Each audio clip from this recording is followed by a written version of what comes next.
Hi students, you are most welcome.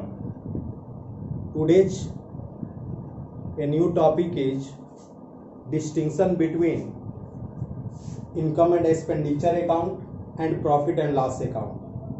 Okay, NPO not for profit organisations का ये topic है। इसमें हम लोग डिफरेंस देखेंगे कि income and expenditure account and profit and loss account में डिफरेंस क्या है। आपको पता है कि profit and loss account trading organisation के द्वारा प्रिपेयर किया जाता है, क्लियर।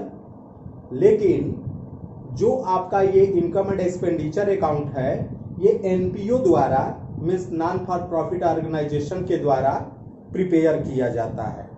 तो इन दोनों में कभी कभार डिफरेंस आपके एग्जामिनेशंस में पूछ दिया जाता है, क्वेश्चन क्रिएट होता है कि differentiate between income and expenditure account and cash book profit and loss account. Income and expenditure account and profit and loss account के बीच में क्या डिफरेंस है, इसको आप एक्सप्लेन करिए, clear.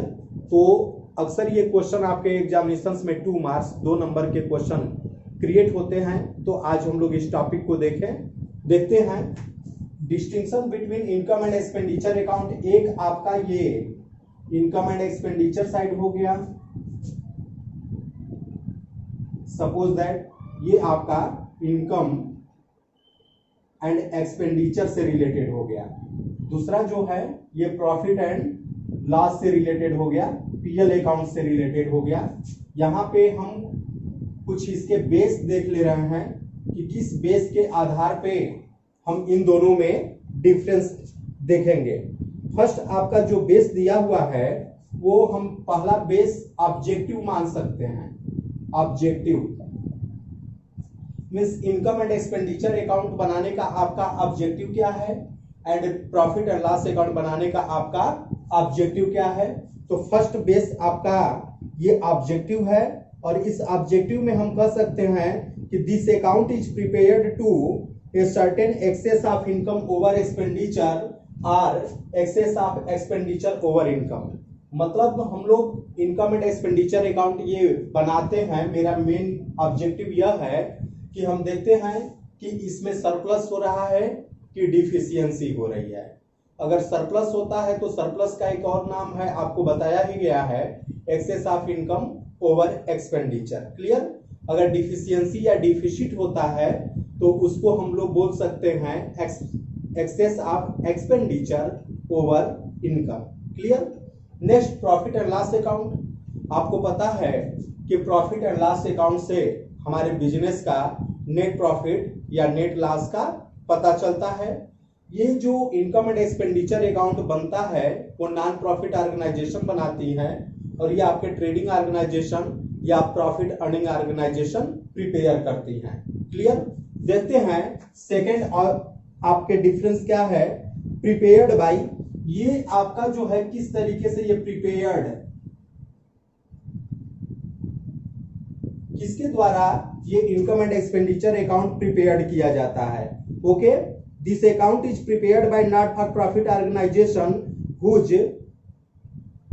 Main objective is to render service and this account is prepared by trading concerns whose main objective is to earn profit. इसका जो main objectives होता है ये आपके नॉन प्रॉफिट ऑर्गेनाइजेशन के द्वारा प्रिपेयर की जाती है, तैयार की जाती है, ताकि इसका जो मेन ऑब्जेक्टिव्स होता है वो जो भी होता है वो सर्विस प्रोवाइड करना होता है और ये नॉन प्रॉफिट ऑर्गेनाइजेशन के द्वारा तैयार की जाती है और ये प्रॉफिट एंड लॉस अकाउंट आपके ट्रेडिंग ऑर्गेनाइजेशन के द्वारा तैयार की जाती है जो जिसका हम लोग प्रॉफिट ज्यादा से ज्यादा अर्न करने का कार्य करते हैं। ओके, अगर हम थर्ड इस डिफरेंस को देख लें तो बेसिस ऑफ प्रिपरेशन, ओके, किस आधार पे इसका हम लोग प्रिपरेशन कर सकते हैं।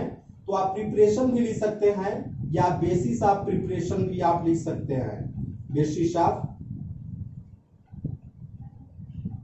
प्रिपरेशन, देखिए आप लोग जो इनकम एंड एक्सपेंडिचर अकाउंट अक्सर हम लोग जो प्रिपेयर करते हैं वो रिसीप्ट्स एंड पेमेंट अकाउंट की सहायता से प्रिपेयर किया जाता है और इसमें हमारे कुछ एडजस्टमेंट की भी एंट्री की जाती है। But profit and loss account ये ट्रायल बैलेंस के द्वारा प्रिपेयर किया जाता है। और जैसे आप इसमें जब फाइनल अकाउंट प्रिपेयर करते हैं तो ट्रेडिंग अकाउंट भी बनाते हैं, तो ट्रेडिंग अकाउंट की ग्रास प्रॉफिट या ग्रास लॉस होता है, तो हम लोग उसको बैलेंस को पीएल अकाउंट में ट्रांसफर करते हैं। तो वो ट्रायल बैलेंस एंड कुछ जो आपके अदर इंफॉर्मेशंस है, जो आपके एडजस्टमेंट हैं, उनके माध्यम से पीएल अकाउंट प्रिपेयर किया जाता है, तैयार किया जाता है। क्लियर? अब इस जब आपका पीएल अकाउंट जब ये प्रिपेयर हो जाएगा, तैयार हो जाएगा, तो इसे नेट प्रॉफिट या नेट लॉस का पता चलता है। तो नेट प्रॉफिट और नेट लॉस को हम लोग क्या करते हैं, कैपिटल अकाउंट में ट्रांसफर कर देते हैं। क्लियर?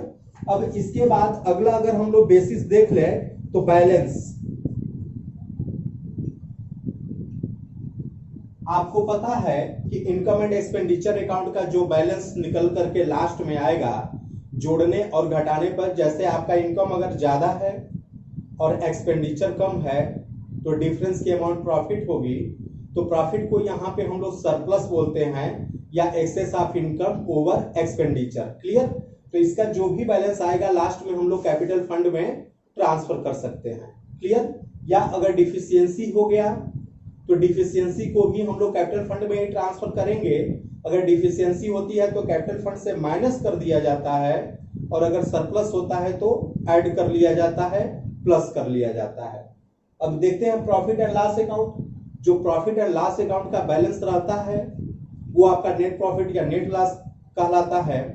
अगर आपके credit side, profit and loss account का क्रेडिट साइड ज्यादा है और डेबिट साइड कम है तो प्रॉफिट कहलाएगा नेट प्रॉफिट, और नेट प्रॉफिट को हम लोग कैपिटल अकाउंट में ट्रांसफर कर देते हैं। कैपिटल में आप नेट प्रॉफिट को ऐड कर देते हैं। अगर बिजनेस में अगर नेट लॉस रहता है तो आप नेट लॉस मींस आपका डेबिट साइड, पीएल अकाउंट का डेबिट साइड ज्यादा हो और क्रेडिट साइड कम हो तो आपका नेट प्रॉफिट, नेट लॉस होगा, और उस नेट लॉस को हम लोग कैपिटल अकाउंट में ट्रांसफर करते हैं और वो कैपिटल से माइनस कर दी जाती है। Okay, this topic is completed.